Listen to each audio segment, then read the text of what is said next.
ሰሞነኛ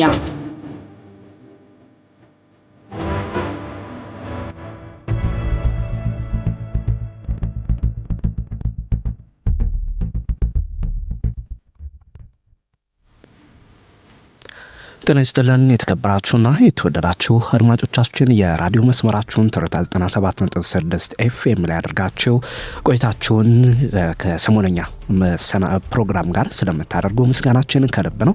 ሰሞነኛ መሰናዶ እንደሚታወቀው ሀገራዊ፣ ኢኮኖሚያዊ፣ የቢዝነስ እንዲሁም ደግሞ የተለያዩ ጉዳዮችን ትኩረት አድርጎ ለእናንተ እንደሚያቀርብ ይታወቃል። በዛሬም እኔ አብርሃም በለጠና ንጉሱ በሪሁን ከዚህ ከስቱዲዮ በቴክኒኩ በኩል ደግሞ ሲኒየር ቴክኒሻናችን አለኝ ቢተው አብረናችሁ ቆይታ እናደርጋለን። ለዛሬ ለነሐሴ 6 2018 የሰሞነኛ መሰናዷችን ትኩረቱን በመካሄድ ላይ ባለው ሀገራዊ የምክክር ጉባኤ ላይ ይሆናል።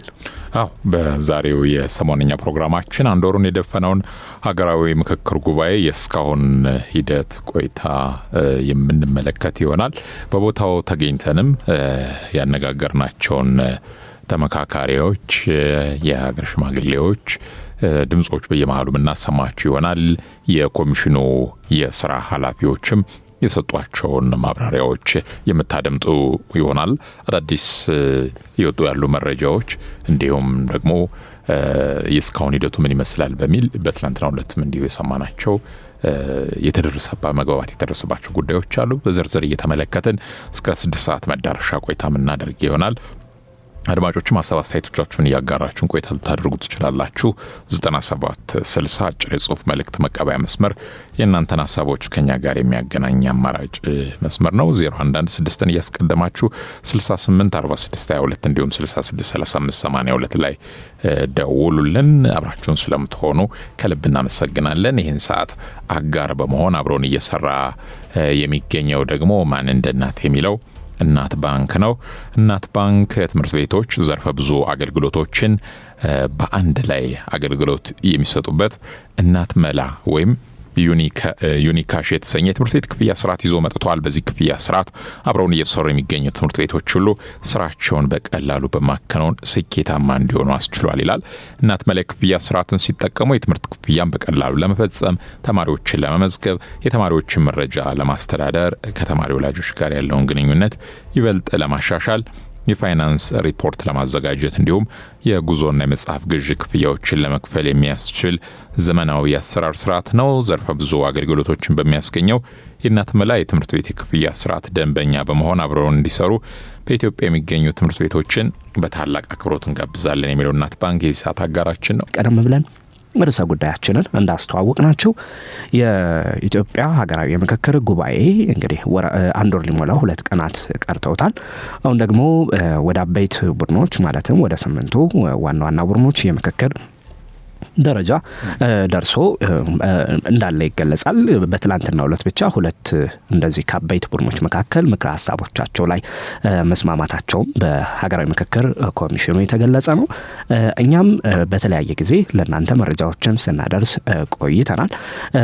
ለመሆኑ የሀገራዊ ምክክር ኮሚሽን አሁን ስላለው ደረጃ ወይም ደግሞ የምክክር ስላለበት ሁኔታ ምን አለ የሚለውን ፕሮፌሰር መስፍን አርአያ የኮሚሽኑ ኮሚሽነር ማለት ነው የሰጡትን መግለጫ ተከታትለን ስንመለስ በሰፊው የምንወያይበት ይሆናል። የኢትዮጵያ ሀገራዊ ምክክር ሂደቱ እንግዲህ እየተጠናቀረ እየመጣ ነው። ሁላችሁም እንደምታውቁት የ250 ቡድኖች 2 ጊዜ 250ዎቹ ሂደቱን ከ1050 250 የደረሱበትን በጋራ እያጠናቀሩ አሁን 250ዎች አንድ ላይ በመሆን ለ500ዎቹ እያዘጋጁ ነው ያሉት። አንዳንዶቹ አዘጋጅተው ጨርሰው 500ዎቹ ስራቸውን ጀምረዋል። ይሄ ምን ማለት ነው? በአንድ አጀንዳ ላይ 250ዎቹ 2 ጊዜ 2ቱ ቡድኖች ማለት ነው የተነጋገሩበትን 30 ሆነው ከእያንዳንዱ 15 ሆነው የሰሯቸውን ስራዎች የ500ዎቹን ሀሳቦች ማለት ነው ወይም የ250 ጊዜ 2 ሀሳቦችን በሚገባ አጠናቅረው ሰንደው ለ500ዎቹ እያቀረቡ ይገኛሉ። 500ዎቹ አዳምጠው የቀረቡትን በእያንዳንዱ ላይ መካተት ያለበትን ሀሳብ፣ የቀረውን ሀሳብ፣ ሊገባ የሚገባውን ሀሳብ በደንብ እያዳበሩ ይገኛሉ። ይህንን ስራ ሁሉም አልጨረሱም። አንዳንዶች ገና ናቸው። ዛሬ ከሰዓት በኋላ የሚጨርሱ አሉ።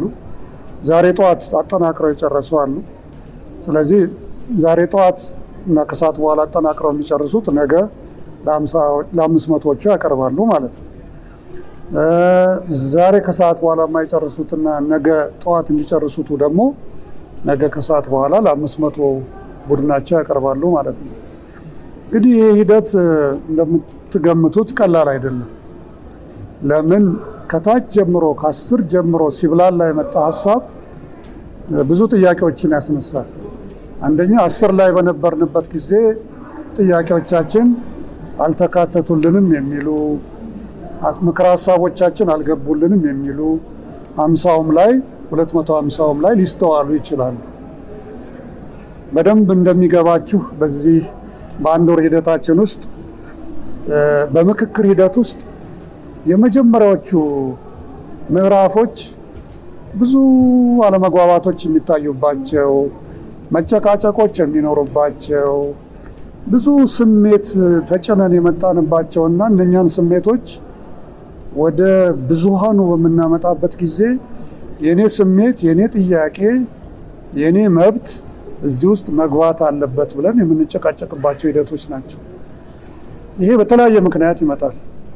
አንድም በየቡድናችን፣ በየፓርቲያችን፣ በየተቋማቶቻችን መክረን የመጣንባቸውን ምክረ ሀሳቦቻችንን ወደፊት ለማስቀደም ካለን ፍላጎት የተነሳ፣ አለበለዚያ ደግሞ ከተለያዩ ብሔረሰቦች ከተለያዩ ተቋማት የመጣ እንደመሆናችን መጠን ለዘመናት አካባቢዎቻችን ስንጠይቃቸው የኖርናቸውን ጥያቄዎች በተገቢው ቦታ የምናንጸባርቅበት ነው ብለን ስለምናምን እነኛን ጥያቄዎቻችን ወደፊት የምናመጣበት ትክክለኛው አጋጣሚ ነው ብለን ከማመናችን የተነሳ እንግዲህ የተለያዩ ምክረ ሀሳቦች የሚመስሉ ጥያቄዎች ይመጣሉ። በዚህ ጊዜ ውስጥ አለመግባባት የሚመስሉ ነገሮች ይታያሉ። አንዳንድ ጊዜ ስሜቶችም ይመጣሉ።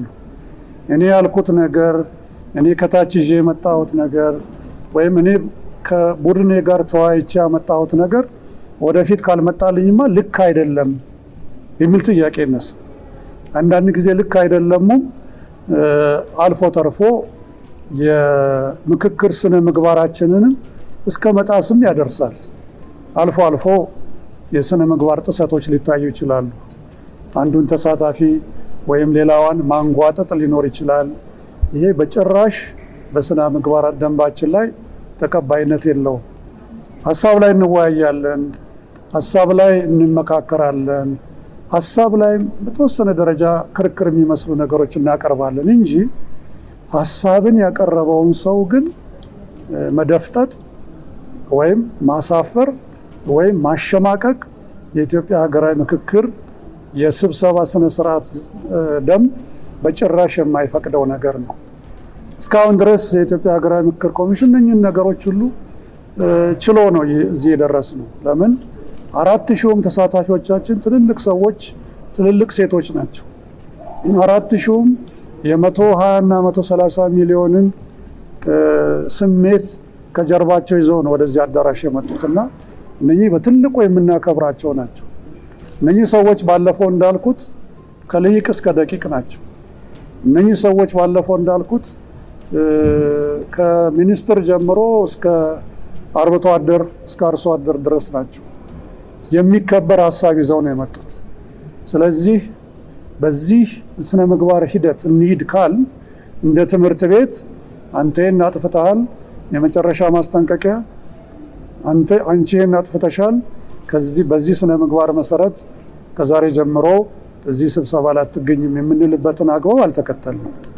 ስለዚህ አሁንም የምናሳስበው ለተመካካሪዎቻችን፣ ለአመካካሪዎቻችን፣ ለፓነል ኦፍ ኤክስፐርቶቻችን፣ ለሁላችንም እኔንም ጨምሮ የማስተላልፈው መልእክት ቢኖር በዚህ ምክክር ሂደት ውስጥ አንደኛው መርህ መከባበር ነው።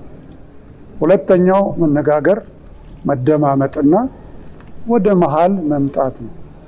ሶስተኛው ትልቁ ነገር ልናሰምርበት የሚገባው ነገር ቢኖር በየመንደራችን በየአካባቢያችን ይዘን የመጣነውን ጥያቄ እዚህ መልሰን ልንሄድ አይደለም እዚህ የመጣነው ሀገራችንን ኢትዮጵያን ማዕከል አድርገን መሆን አለበት። ይሄ በትክክል ሊሰመርበት ይገባል። ሌላው ልናገር የምፈልገው ነገር ቢኖር እዚህ በአሁኑ ሰዓት ውሳኔዎች እየወሰንን አይደለም። እስካሁን ድረስ አንድም ውሳኔ በአንድም አጀንዳ ላይ አልተሰጠም። ምናልባትም ወደፊትም አይሰጥም። ውሳኔ የሚሰጠው ምንድነው? ምክረ ሀሳብ በእያንዳንዱ አጀንዳ ላይ እንደዚህ ቢሆን አቅጣጫው በዚህ ቢሄድ እና ተግባራዊ አካላት ይህንን ቢያደርጉ ተብሎ ባለፈውም እንዳልኩት ለህግ አስፈጻሚውም ለህግ አስከባሪውም ወይም ደግሞ ለህግ አውጪውም ለህግ ተርጓሚው የሚተላለፉ ምክረ ሀሳቦች ይሆናሉ። ለፖለቲካ ፓርቲዎች የሚሰጡ ምክረ ሀሳቦች ይኖሩናል። ለሃይማኖት ተቋማት የሚሰጡ ምክረ ሀሳቦች ይኖሩናል እና ለተለያዩ ተግባራዊ አካላት የምንሰጣቸው ምክረ ሀሳቦች ነው እንጂ ልክ አሁን እየተንሸራሸረ ያለው ሀሳብ በዚህ ሀሳብ ላይ ድምፅ ብልጫ ይሰጥበታል ሰሞኑን። ስለዚህ በጋራ ተመካክረው ከደጅም ከውስጥም ያሉ ሎቢ ተደርገው በዚህ ውሳኔ ላይ እንዲህ ሊያደርጉ ነው የሚባለው ነገር ከአሉባልታ ያለፈ አይደለም። ስለዚህ ይሄ ለሁላችንም ግልጽ ሊሆን ይገባል። ሂደቱ እንግዲህ 500ዎች ተጀምረዋል። እነኛ 500ዎች በየደረጃው በሚቀጥሉት 2 ቀናት ሁሉም ባለ 500ዎች ወደ ምክክር ይገባሉ ተብሎ ይጠበቃል። ስለዚህ በዛሬው ዕለት 3-4 የሚሆኑ የአጀንዳ ቡድኖች ምክረ ሀሳቦቻቸውን፣ ጥያቄዎቻቸውን የሚያዳብሯቸውን ሀሳቦች ጀምረዋል። ሌሎቹ ደግሞ ቀሪዎቹ 3 እና 4 ደግሞ በነገው ዕለት ይከተሏቸዋል ማለት ነው። እንግዲህ ይህን ተከትሎ አንዳንድ ጥያቄዎች ይጠይቃቸዋል። እነሱን እንግዲህ ለመመለስ እሞክራለሁ። የተወሰኑ የስራ ቡድኖች በ30 ቃለ ጉባኤ አጠናቃሪዎች በቀረበላቸው አጀንዳ ምክረ ሀሳብ ላይ የተወያዩ ነው። ትክክል ነው። የተወሰኑ ቡድኖች ደግሞ በ30 ቃለ ጉባኤ አጠናቃሪዎች የቀረበላቸው ቃለ ጉባኤ እንዲሻሻል ሀሳብ ሰጥተው እያሻሻሉ ነው። ይህን ተናግሬያለሁ። እንግዲህ ከእናንተ ውስጥ የተነሱ ጥያቄዎች በርካታ ጭቅጭቆች፣ አለመግባባቶች እንዳሉ እየሰማን ነው። አንዳንዶች ሁኔታው የምክክር ሂደቱን ሊያደናቅፉ ይችላል የሚሉ ስጋት አላቸው። ኮሚሽኑ እንዴት ያየዋል? እንዳልኩት ነው።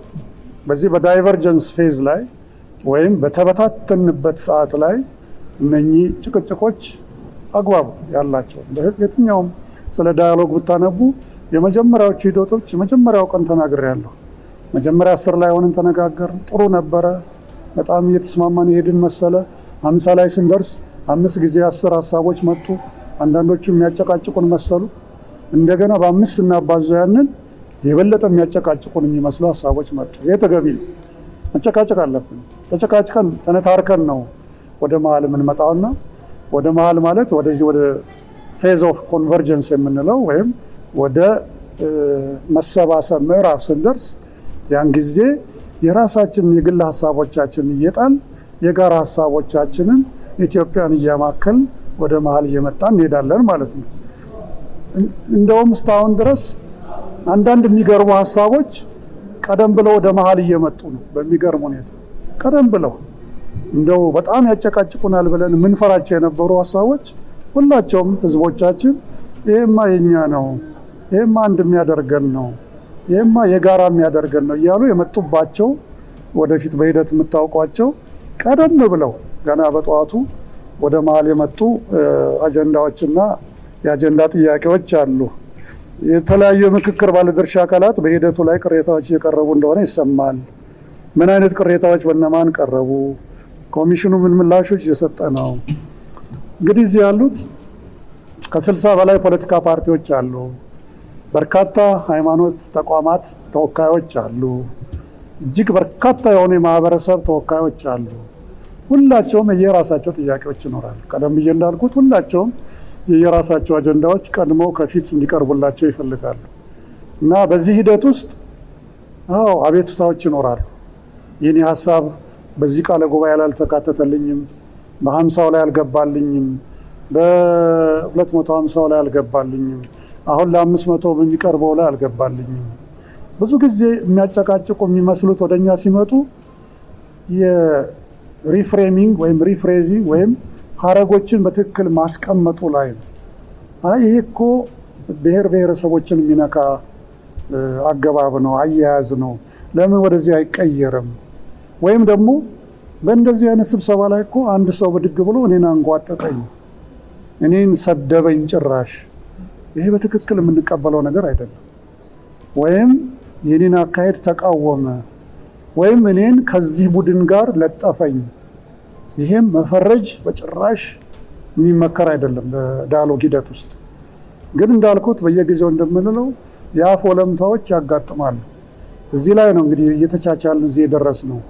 አንዳንዶች ስለመቻቻል ብለው የሀገር ኃላፊነትን ወደፊት በማስቀደም እነኚህ እንደዚህ አይነቶች የሚቀርቡትን ነገሮች ችለው የሚያልፉ አሉ። ሌሎች ግን በቅሬታ መልክ ያመጧቸዋል። ስለዚህ የኢትዮጵያ ሀገራዊ ምክክር ኮሚሽን የቅሬታ መቀበያ ዘዴ አለው። ቅሬታዎችን የሚቀበሉ ከፍተኛ ኤክስፐርት አሉ። እሳቸው ደግሞ ያንን ከጓደኞቻቸው ጋር ሆነው በሚገባ አቀናብረው ለከፍተኛ ለሊድ ኮሚሽነሮች ያቀርባሉ። እነኛ ኮሚሽነሮች ካዩ በኋላ ውሳኔ እንዲሰጡ ያደርጋሉ። አስፈላጊ ከሆነ ወደ ኮሚሽኑ ምክር ቤት ያቀርባሉ። አለበለዚያ ግን በእንደዚያ እንዲወሰን ይደረጋል። ስለዚህ ኮሚሽኑ እስካሁን ድረስ የተለያዩ ፖለቲካ ፓርቲዎችን በተናጠል አግኝቷል። ኮሚሽኑ የተለያዩ የእምነት ተቋማትን መሪዎችንም ጭምር አግኝቷል። ምክንያቱም ያሉ ስሜቶችን እንዲረጋጉና ወደፊት እንዲሄዱ ማድረግ እንዲቻል እነሱንም አግኝቶ አነጋግሯል። ብዙዎቹ ደግሞ ፖለቲካ ፓርቲዎችም ሆነ የሃይማኖት ተቋማት መሪዎች ትልቅ ድጋፍ እየሰጡ ነው ያሉት እስካሁን ድረስ። አንዳንድ ጊዜ እንግዲህ ስሜት ይነሳና አይ እኔ እንዲህ ካልሆነልኝማ እንዲህ አደርጋለሁ የሚሉ እንግዲህ ካለፈው ከዳያሎግ ባህል ሳይሆን ዳያሎግ አዲስ ነው። ከሌሎች እስካሁን ከመጣንባቸው የክርክር የፖለቲካም ሆነ የሌሎች ክርክር ባህል በመነሳት ብዙ ጊዜ እኛ አቋማችንን ወደፊት ለማምጣት የምንፈልገው ያው እንደምታውቁት በጉልበትም ጭምር ነው። ይሄ ካልተደረገልኝ ይሄን አደርጋለሁ፣ ካልሰማኝ ጥዬ እሄዳለሁ አይደለም። እዚህ ስንመጣ ጥሎ ለመሄድ አይደለም የመጣ ነው። እዚህ ስንመጣ አቋማችንን፣ አስተሳሰቦቻችንን ከሌሎች ጓደኞቻችን፣ የሀገራችን ወንድሞች እህቶቻችን፣ ወላጆቻችን ጋር ወደ መሀል በማምጣት ሁለታችንም አሸናፊ ሆነን እንድንመጣ ነው የመጣ ነው። አሸንፎ ለመምጣት ቢሆን እውነት ነው። ካልሰማኝ ጥዬ እወጣለሁ። የኔን ቃል ካልሰማ ልክ አይደለም። እኔ ተማርኩ ስለሆነ እኔ እውቀት ያለኝ ሰው ስለሆንኩ የኔንም አካል ተከተልክ ምኑን ነው ማለት ይቻላል። ትልቅ እውቀት ይዘው የመጡት ከወረዳ ይዘው የመጡት ደግሞ እህት ወንድሞቻችን ደግሞ እነሱም እውቀት ይዘው መጥተዋል። እነሱም መደመጥ አለባቸው። ስለዚህ እነሱም እንደ እኛ አርሶ አደር ስለሆነ ነው እንደ አርብቶ አደር ስለሆነ የማንደመጠው እንዲህ ከሆነማ ሊሉ ይችላሉ። እስካሁን ግን እንደዚህ አይነቱ ነገር አላጋጠምንም። ስለዚህ በዚህ ሂደት ውስጥ አልፎ አልፎ የሚያጋጥሙ ነገሮች አሉ። ግን እስካሁን በውጭ ይሰማል እንደሚባለው ምንም ያጋጠመን ይሄ ነገር አያስፈልገኝ የሚል ነገር አላጋጠመንም። ሁላቸውም እንደምትጠይቋቸው ከዚህ ሲወጡ በጣም ደስ ብሏቸው ከውጭ የመጡትም ወገኖቻችን የሆነ እዚህ ሀገር ውስጥ ተሳታፊዎቻችን በጥሩ ሁኔታ እየተከታተሉ ነው የሚገኙት። የሁሉም አጀንዳዎች የምክክር ሂደት በኩል ደረጃ እየተከናወነ ነው ወይ የሚል አለ። አይደለም፣ እንትኖች ይለያያል፣ አጀንዳዎች ይለያያሉ። ሀገር ግንባታ እንደምታውቁት በጣም ሰፊ ነው። የተቋማት ግንባታ፣ የመንግስት አወቃቀር የመሳሰሉት በጣም ሰፋፊ ናቸው። እነኛ ማለት ግን የሰላም ግንባታ ወይም የሙስና ጉዳይ፣ የሃይማኖቶች ጉዳይ ትንንሾች ናቸው ማለት አይደለም። ግን እንዳቀራረቡ እና እንደ ሰዎቹ ዝግጅትና እንደ ሰዎቹ ወደ መሀል የመምጣት ፍላጎት አካሄዱ ሊለያይ ይችላል። ተመካካሪዎች እስካሁን ድረስ ውጤት እያሳዩ ነው። 4000 ተመልከቱ፣ 8 ቦታ 500 ሆነው በስነ ስርዓት እየተመካከሩ ነው። 4000 ከተለያዩ ቦታ የመጡ ህዝቦች ወገኖቻችንን ይዞ እዚህም እዚያም አልፎ አልፎ ድምጾች ጎላ ብለው ተሰሙ ማለት ምንም አይደለም። ትምህርት ክፍል ውስጥ እኮ 30 ተማሪዎች ያሉበት ክፍል ውስጥ እኮ አንዳንድ ጊዜ እኮ ጩኸት ሊሰማ ይችላል። አንድ ከመካከላቸው የተነሳ ያለ ወጣት ወይም ያለች ወጣት ጎላ ያለ ድምፅ ልታሰማ ትችላለች። ለዚህ ነው ሞኒተር የሚባል የሚያስፈልገው። እዚህ ግን ሞኒተር አላስፈልግም። ነገር ግን በሂደቶች ውስጥ ቅድም ደጋግሜ እንደምለው ከሁላችንም እዚያ ተዋናያን ብዙ ነን። አማካሪዎች፣ አመካካሪዎች፣ ኤክስፐርቶች፣ ታዛቢዎች፣ ቃለ ጉባኤ ያዦች በጣም ብዙ ነን እዛ ውስጥ ያለን ኤክስፐርቶቻችን፣ እናንተም ጭምር በደጅ እና ያለው ማህበረሰብ በእያንዳንዱ 500 ውስጥ የተለያየን ባለድርሻ አካላት ነው። እዚህ ውስጥ እንግዲህ ዋናዎቹ ደግሞ ተመካካሪዎቹ ናቸው። በዚህ ሁሉ ሂደት ውስጥ የሚነሱ የተወሰኑ ሰጣ ገባዎች ሂደቱ እንደተዳከመ ወይም ደግሞ ሂደቱ መጨረሻው ውጤቱ እንደማያምር አድርጎ መገመት በጭራሽ ተገቢ አይደለም። ስለዚህ ሁልጊዜም እንደምንለው 8 አጀንዳዎች ላይ ነን።